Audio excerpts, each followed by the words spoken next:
insecure, only safe behind the camera. And yeah, okay. But it is what it is, I've been there. I'm like, I wasn't insecure. I was just like, what am I? How am I going to connect with these people? I want to shoot with models, and they're like half my age, you know. Mm. And then there was like the whole thing about my English not being very good back. It's like it's always been a concern for me until I started teaching and then I stopped caring about it. Uh, all these things like, and the photo walk is a good way of putting yourself out there without the pressure. Because you go to the photo walk, and if you don't want to take a photo, you don't. If you don't want to talk to anyone, you don't talk to anyone. I had Paul Tran, a good friend. He's an amazing photographer, one of my favorites. I follow him on Instagram. Yeah, and he's been to a photo walk without a camera. He paid to be there. Just to socialize. He didn't take his camera. For the experience. Yeah, no, I understand that. I like that. I like this idea. He just went there just to be around. This is again for what I create, the soirees and tanks, or the things. I go to the soirees and I only take behind the scenes. We talk non-stop. That's what you. And I talk non-stop. Shit. But like everyone goes to these events for different reasons. It's the dynamics, because what I love about, and I assume that your photo walks are very similar to the events I create, which is the dynamics are incredible. There's a togetherness, there is a group dynamic, and the like-minded connection of people, which is. And we have very few rules, and everything else goes. Yeah. And so you can go and be comfortable that you can do whatever you want. You can, limits. You don't have to follow rules. You don't have to do this. If you don't want to take a picture, you don't take a picture. Yeah, if you don't want to talk to people, you don't talk to people. Yeah, if you do, I like that. And then we always end in the pub. So at the end, we finish because we get to the point of like, all right, now the models are not on the clock anymore, so they don't have to pose anymore. We're done with photos. But we go to the pub. You can talk to people. You can talk to me. You can talk to other photographers. You can talk to the models. It's like. Have you ever filled a beer bottle with your own tea and gave it to someone to drink it? I was actually going to say that. Yes. You gonna talk about it or you don't want to talk about it? Oh, at school. You're drinking beer at school? Yeah, that was in the later years, I'm not a beer drinker, so So the four of us cool guys, So we shared a big, what do you call it, Tolly of beer. And we had this other nerdy guy. He always wanted to be a part of our gang, nobody liked him, So. And he was always there, sort of energy vampire, wanting to come close and be a part of it. And said, So we shared a beer, and then he goes, "Oh, where'd you got that beer from?" From the shops. Supermarkets, Switzerland's different. You can buy beer because it's not the same drinking mentality like here in Australia. We drink for taste. Yes. In Brazil, we don't drink for taste, and you can still buy beer in the supermarket. So and the service station. And then one of us went to the toilet. So the beer bottle was almost finished, but I topped it up a bit. I came back, and then, we were still talking, and he didn't realize that the beer bottle went to the toilet and came back. He said, "Oh man, you're drinking beer?" I said, "Yeah." "Oh, can I have a sip?" I said, "No, you're too young." "Well, you're the same age like me. Can I have a sip?" Here you go. That's the end of that story. Everybody has a photographic memory, but some just don't have film. Is that a question? No, statement. Everybody has a photographic memory, but some just don't have the film. Don't have the film. Okay. Yeah, them. When we play table tennis, you always lose. Is that a question? That's a statement. Generally, is your glass half full or half empty, and why do you whinge about it? Okay. So right now it's pretty much that's empty. pretty empty. Usually my glass is half full because I don't like seeing my glass You like don't that. want to spend money because it's gin tonic and you're just drinking cheap wine. We established this earlier. Yeah. Okay. So my car always has more than half tank because I get nervous if I go. So your glass is half empty. And it's the same. That's just a proof.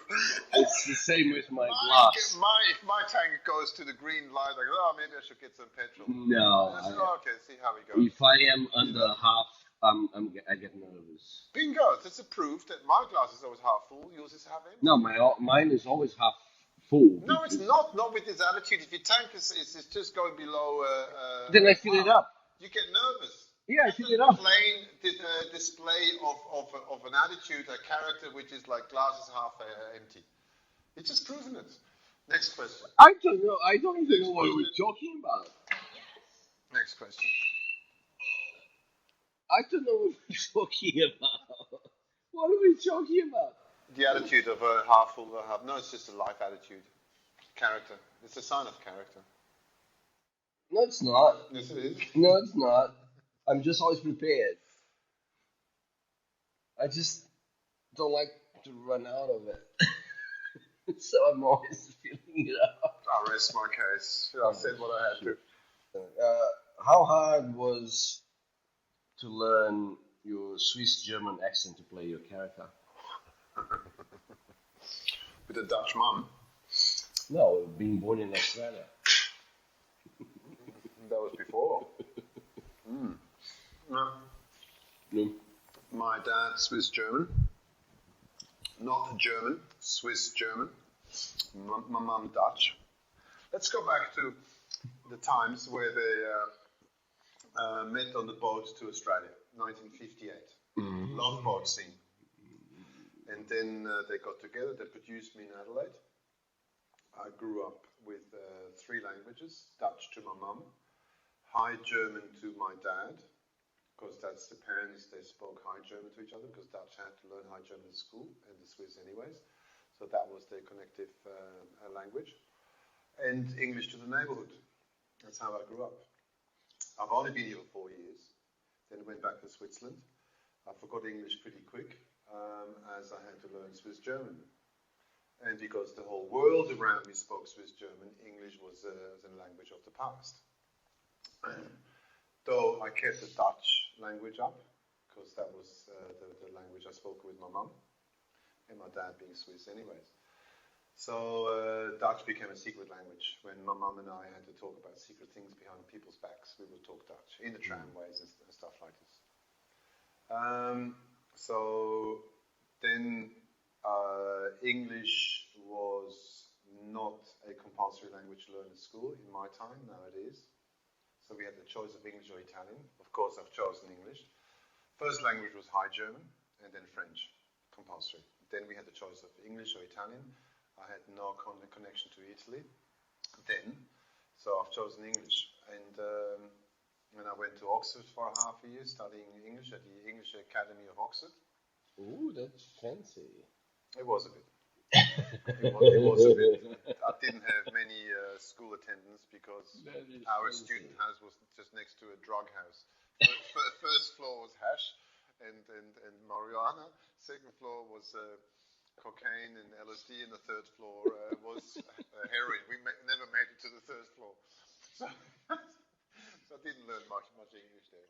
So I came with broken English to Australia with the age of 25, and this is where I learned my English. So, to answer your question. Okay, so how many languages you speak fluently? 3 badly but confidently. Okay. Because my mum's boyfriend, mum deceased now, dad deceased, I'm an orphan. I'm an orphan now because I don't have any siblings. Sorry, you've got me. Okay, cool. Yeah, he was, or is Swiss Italian, and being Italian mentality, he refused in his later years to come to Australia to learn proper English. So the only way to communicate was to learning Italian. So Italian, Grammatically badly, but confidently. French I learned at school. I know easier with Italian than French, but I understand it. Dutch, my mum's Dutch. Swiss German. Swiss German is a language, even though it's got many variations of dialects. Yeah. You travel 30 k's and you end up with a different dialect in Switzerland. Yet there is a common language that binds the Swiss Germans together, Swiss German. And the Germans don't understand the Swiss German, hence the language. And English. How many languages is that? That's 5. Dutch, Swiss German, Italian, French, English. So you're fluent in 5 languages? Ish. Ish. Spanish. I understand it well. I can't really speak it. Yeah. I'm the same. It's a language of passion. I love Spanish. I'm the same. I can understand. I can't speak, so I don't. The Italians are little drama queens. Madonna, and the Spanish, the character. There's a passion there, and then the drop of a hat, every bloody Spanish starts to dance, and the women start to sing. It's incredible. What a language. And the French are a little bit, but it's a very versatile. My first friend in Australia was 20 years old, and he was fluent in 5 languages. Yeah. Incredible. Because it's also an interest, because I went to France a lot because I spoke the language, as holiday-wise, as a child, later teenager, 20s. And I always felt comfortable there because I understood. I never felt comfortable in Italy because I did not understand what they were talking about. Don't you wish you had a better camera?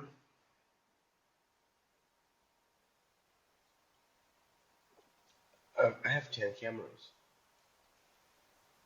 You got a better one? Better camera. I always want a better camera. What about a digital Hasselblad? Have you shot with one? Not a digital, an analog one, yes. Okay. I had the opportunity to hold one once. How was that? And I said no, thanks. Because just without the lens, it was $50,000. I know for a fact that most photographers in that level shooting with that kind of camera don't own one. They hire them. It's a very big, heavy camera, and it's very slow. If you get the 100 megapixel back, it's like one photo every 2 seconds. I'm telling you, I have a camera that takes 20 photos per second. This is like a crown jewel, So I'm talking about. To hold it. And I am gonna. The feeling it gives in your fingers. The images are beautiful. They only have one focus point instead of 700 and whatever. But they compensate. Anyway, they're amazing. But do I need them? Would you, if you had? Would you? If I had one. If you had. If I was a millionaire. Yeah. Yeah, of course I would buy one. Would you use it? Yeah. Okay. Yeah. It's a whole different world. But just with what I do, I have 2 digital cameras. Sony A7 III, that one. Sony A7R III. They're both previous models. Now you can get the A7 IV and the A7R4. But they still work. I don't need them. iPhone SE in between 6 and 7 still works. This is different for me because my phone is like my computer. They need to be faster than me. No, for me, it's still fun. If I get to a point where my technology devices are slower than me, I need to upgrade. But with the cameras, I don't. They do the job. The only different things, like if you get the new models for the ones I have, it's more megapixels, which I don't need. The screens are better, the viewfinder is better, the autofocus is a bit better. I can do my job with what I have. I don't need that. I like the idea that you had the opportunity to hold one, but you didn't. It's like sacred. It's sacred. No, can't. No, it's just like I know how much they cost. What if I drop that shit? Well, sure, it's insured. You know, if somebody spends Still, $50,000 on a Hasselblad, surely they're insured. Still, my cameras used to be insured. Now I don't because I have two because one is a backup, and so I don't want to pay insurance money. But still, if it's insured, what then? It's a Hasselblad. It's gonna take like 3 months for you to replace it. But it's like it was Peter Coulson, and his tool for work. If I drop it, even if it's insured, he's gonna be without a camera for a while. Oh, he has 3 of them. But well, 2 of those and then a small one. But it's just like I don't need it. I don't need it. I don't need the new models of the cameras I have. I don't need it. When I had the Mark IIs, before I had the Mark IIIs, yes, it was a big jump, so I had to upgrade. I had to. It was a massive jump in technology. But from that's what I had with my cameras as well. Yes, but from the ones I have to the next ones, they're prettier. They feel more professional. This is what I don't care about. It changed for me when I became a full-time photographer. Yeah, of course. Because before I had another job, it was a good job, paying me a lot of money. I could just keep updating my equipment. It was my hobby. And now I'm a professional photographer full-time. I need to justify every single dollar that I spend in equipment. True or false? You kept being kicked out of school all your life. True. Okay.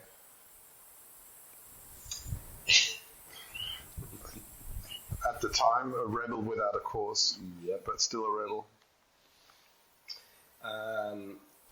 What is your favorite shoot you've ever done? Shoot. Yeah, photo shoot.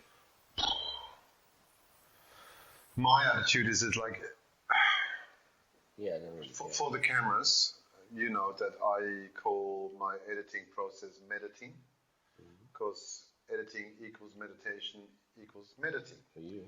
So when I do my meditings, my attitude with every series is like if every last picture, image you edit over becomes your favorite, you're on the right track.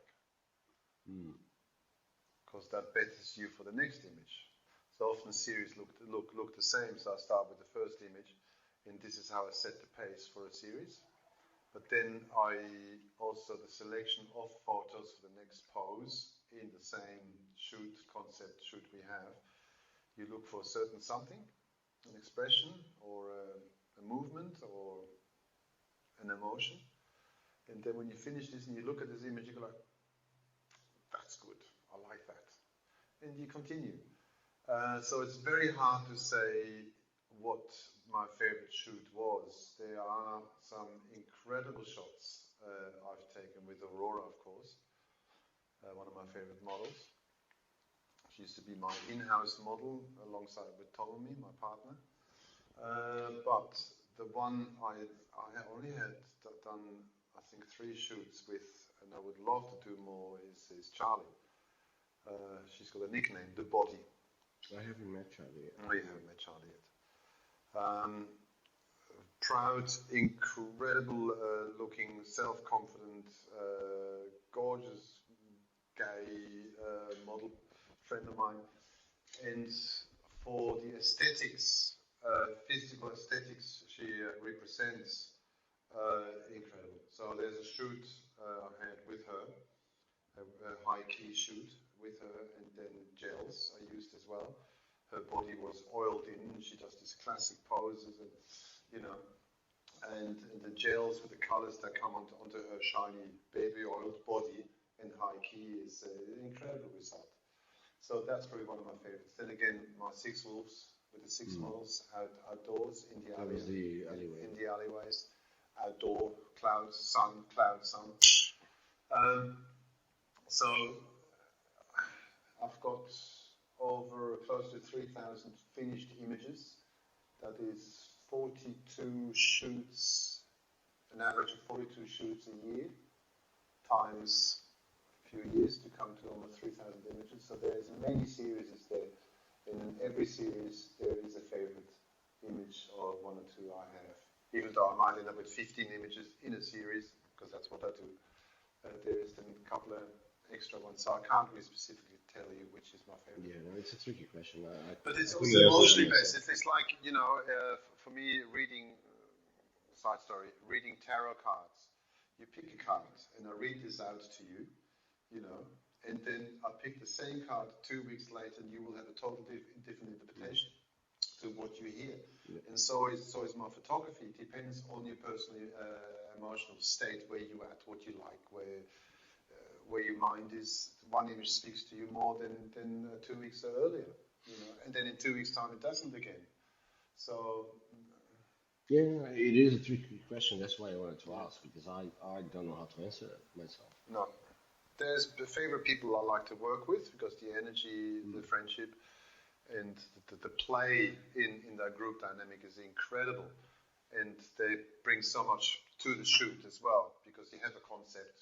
Again, we have, how it works in my shed studio. Yep. There's always a concept but no idea. The idea happens on the fly.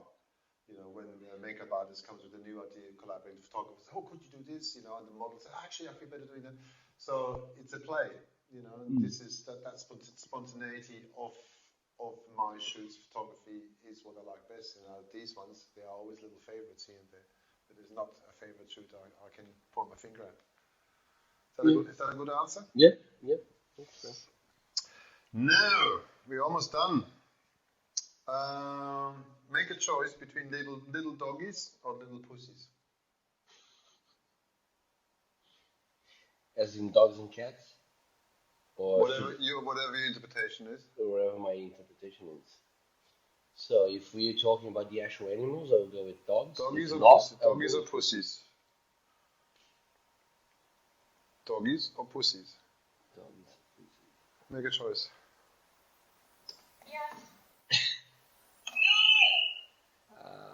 Pussies, good. Next question. Instagram or Facebook? If I could be completely out of both, I would. But you're not. So Instagram or Facebook? I can't do that. I get most of my model clients from Instagram and most of my photographer clients from Facebook. So it works hand in hand.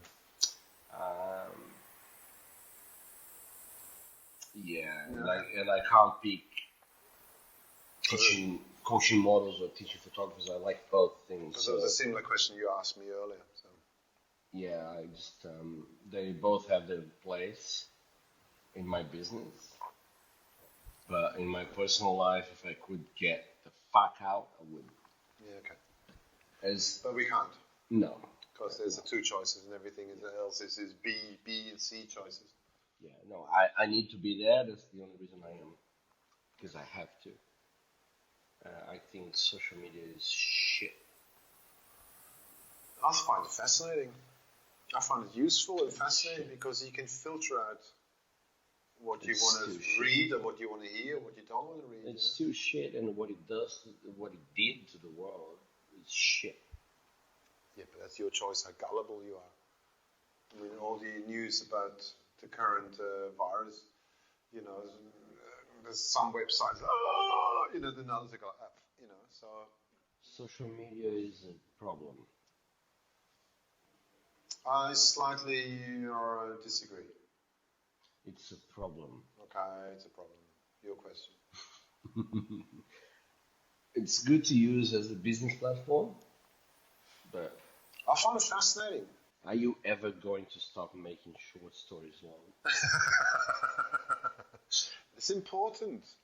It's important. I'm not finished. I'm not finished. Oh man. This is my slight OCD because I need for you to know where I'm coming from for you to understand what I'm saying. I know, man. You need context. I know that. All right, my question. you could turn back time, where would you stop? Where would I stop? If I could turn back time. Yeah, So where would you stop it? And then you mean if I could start going backwards? no. You go back in time, and where would you stop to relive your life? Where would I land? Where would you land? If you To could start, not stop. to start again. Start. Yeah. You know. No, where would you stop to start again? So if you could turn back time, Bruno, where would you stop to start again? Fuck. First of all, we can't do that. Time only moves one direction, right? I wrote a poem about that. You're smart ass. You haven't Smart read ass. it. I don't want the rational answer. You haven't read it. All right, let me think. Oh, the one, oh, really? You're talking about time, which is the one thing I talk about. Now, what we're experiencing is a space and time quantum entanglement. Bruno, we've all been here before. It's nothing new. You know, so meaning if you could go back in time and stop, where would you start again? I actually don't know. Do you have any regrets? Yeah, maybe. Okay, then you go back a week earlier. No, I can't. Because of what that's the thing about time. About changing things in the past. You can't do that. Of course not, but if you could go back. You know, if I go You're back, not the one who's rational. I'm the one who's rational. No, you're not. Yeah, You're so the who's the Italian hacker? drama queen. No, I'm not. I'm very logical most of the time. But that's the thing, if I go back and change anything, then I won't be here. It doesn't matter what I change, how small. You know, it probably raises a question also. Is again regrets. What would you want to do better if you had any regretful experiences? What is it you don't want to relive, or what was an incredible time you want to relive again? Sex, drugs, and rock and roll, teenage years, whatever, you know. Yeah, I can't complain. I had a good life so far, even with the shit. And that's why I can't answer this question, because it's like, would I go back to 18 months ago and change anything so I wouldn't go through all the shit I went through? I would not. Because again, if I do that and I avoid all the shit, then I'm not here. Suppose you could start your journey into the arts again, knowing all that you know now. What, if anything, would you change with how you went about it? Similar question. Business structure. Would learn how to sell myself. Make money from photography and sell. The last image I sold is 3.5 years ago. No, you sold one to me the other day.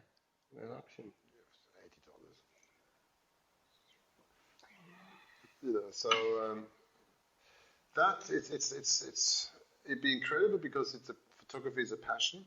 The whole concept of it, of how I go about it, as you know, is a passion because it involves social skills. It involves manifesting, facilitating, and to organize a group dynamic that works with like-minded people.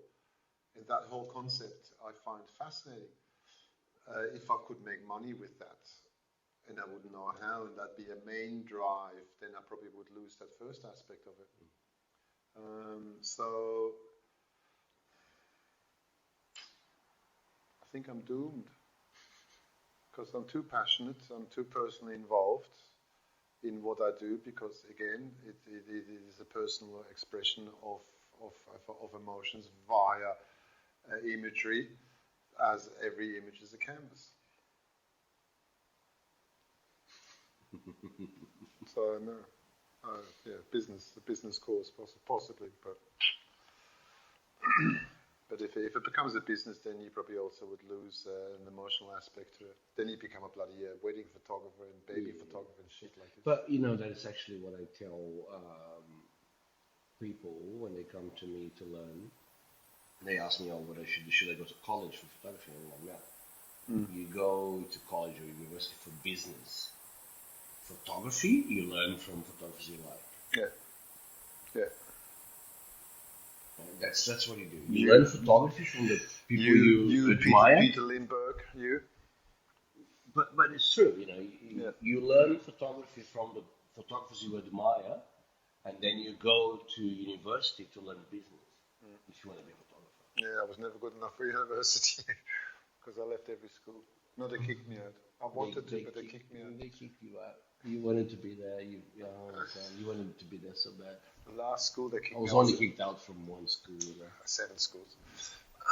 I changed schools a lot, but I was only kicked out from one. No, the last one was a boarding school in the French part of Switzerland. And I was actually not kicked out. I was invited to leave. Oh, no, they kicked me out. Especially the last one. It's a Catholic boarding school, super conservative. And they found a hash cookbook in my room, which I was just showing to friends. Hey, look at this, But the director found it, and 2 weeks later he invited me to his office and said, "You don't fit here." While his priests, some of his priest teachers and security people smoked behind with us behind. I've been there. No, I was invited to leave because we had this school diary where they used that to communicate with the parents. Yeah. And I had photos of supermodels glued to it, and that was one Catholic. Bruno, before we finalize our interview, phone in between, I have a last advice for you to finalize that my interview from my side. You might have an advice for you as well. Should you want to borrow money from pessimists, as they don't expect it back.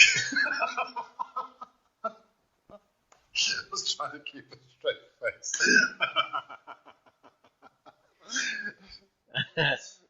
Well, good advice. Yeah.